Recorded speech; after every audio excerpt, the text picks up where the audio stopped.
Assalamualaikum warahmatullahi wabarakatuh.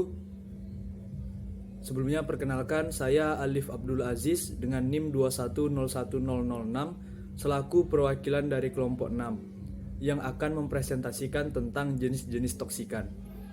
Sebelumnya, saya mewakili rekan-rekan dari kelompok 6 mengucapkan terima kasih kepada Ibu Apoteker Mira Febriana Master of Science selaku dosen pengampu pada mata kuliah ini.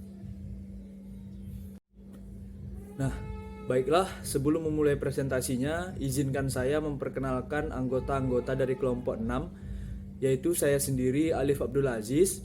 Selanjutnya ada Anissa Asagayatri, Anissa Dwizora, Diva Fatihah Nabila, Elmas Garis Nur, Maisyatul Fadilah, Nanda Felicia Putri, dan Rohmat Hasbullah.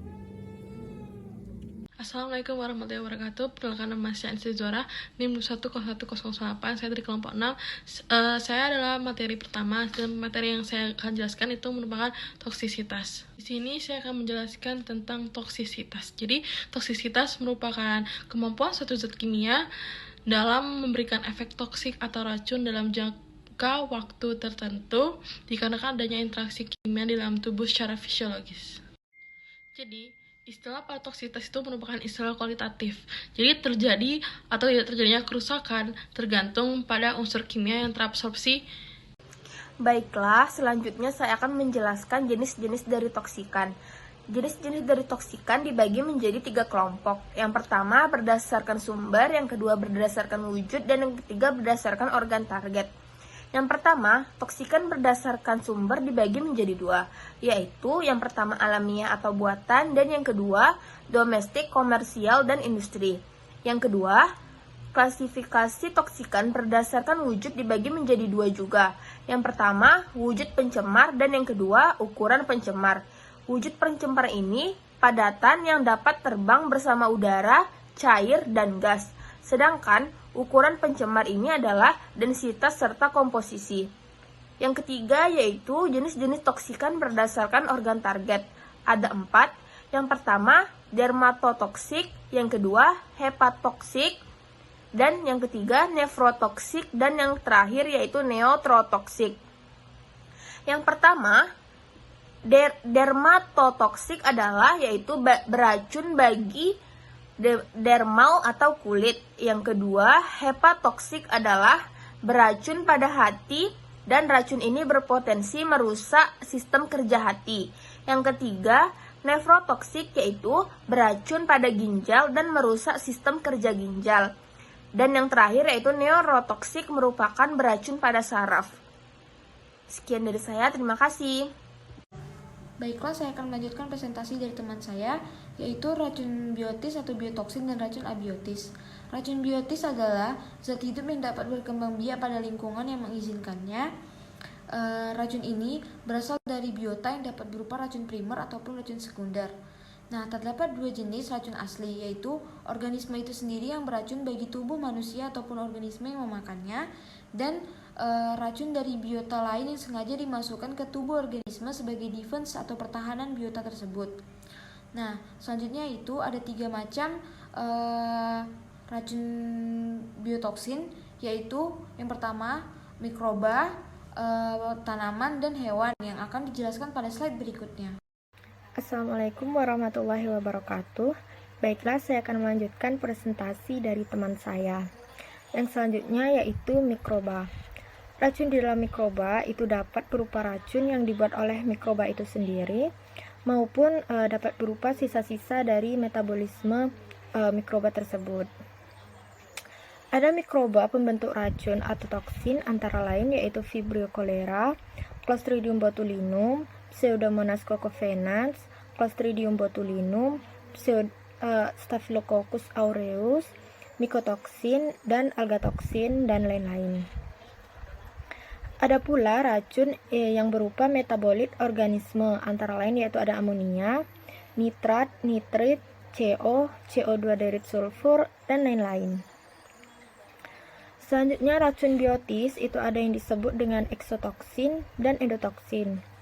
Pada eksotoksin itu dibuat dan dikeluarkan dari tubuhnya oleh bakteri tersebut semasa masih hidup dan sehat. Sedangkan pada dan efeknya baru dapat dirasakan pada masa yang sangat jauh.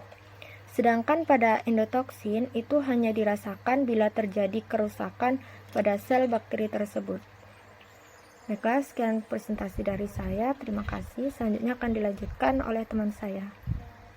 Baiklah, saya akan melanjutkan tentang macam-macam mitoksin tadi, yaitu yang kedua, tanaman. Racun mitoksin atau fungi dihasilkan oleh jamur. Begitu juga dengan racun algae. Umumnya, tanaman beracun bersifat labil pada panas dan larut dalam air, mempunyai rasa yang pahit dan bergetah seperti susu dan sebagainya. Terima kasih. Selanjutnya ada hewan. Adapun hewan-hewan yang beracun itu seperti kalajengking, ular, lebah, dan sebagainya. Adapun penawar racun itu biasa dibuat dari hewan itu sendiri. Baiklah, saya akan melanjutkan presentasi. Tadi kita sudah membahas tentang racun biotis. Sekarang lanjut tentang racun abiotis. Seperti yang kita ketahui, abiotis terbagi menjadi dua kata, yaitu a yang artinya tidak dan biotis yang artinya hidup. Jadi dapat disimpulkan bahwa abiotis ini adalah zat tidak hidup yang dapat berubah menjadi berbagai senyawa. Nah, menurut lampiran Permen Perindustrian nomor 148-M-SK-1983 tentang bahan B3, racun antropogenik terbagi menjadi racun logam dan non-logam. Racun antropogenik itu adalah racun yang disebabkan oleh aktivitas manusia. Nah, yang pertama racun logam. Logam adalah elemen yang di dalam larutan air dapat melepaskan satu atau lebih elektron dan menjadi kation. Racun logam itu dikelompokkan menjadi tiga. Yang pertama, logam berat dan logam ringan. Logam berat ini berat jenisnya itu lebih dari 5, contohnya timbal. Dan logam ringan itu berat jenisnya kurang dari 5, contohnya aluminium. Yang kedua, itu ada logam esensial dan tidak esensial. Logam esensial adalah logam yang dibutuhkan oleh tubuh manusia, namun dalam dosis atau jumlah tertentu. Contohnya logam Zn, Cu, Fe, dan Mn. Yang terakhir yaitu trace mineral, itu jumlahnya sedikit dan bukan trace mineral. Konsentrasi logam di kerak bumi itu lebih atau sama dengan 1000 ppm. Selanjutnya yaitu racun non-logam atau organik. Yang pertama yaitu polisiklik hidrokarbon yang disingkat PAH. Polisiklik hidrokarbon ini bersifat sangat beracun dan persisten di lingkungan.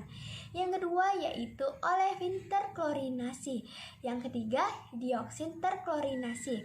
Yang keempat DDT dan DDE. Yang kelima itu alisiklik terklorinasi. Dan yang terakhir itu adalah bifenil terklorinasi yang disingkat PCB, yang dapat menyebabkan kanker, hipertensi, diabetes, gangguan sistem reproduksi, dan berbagai penyakit lainnya.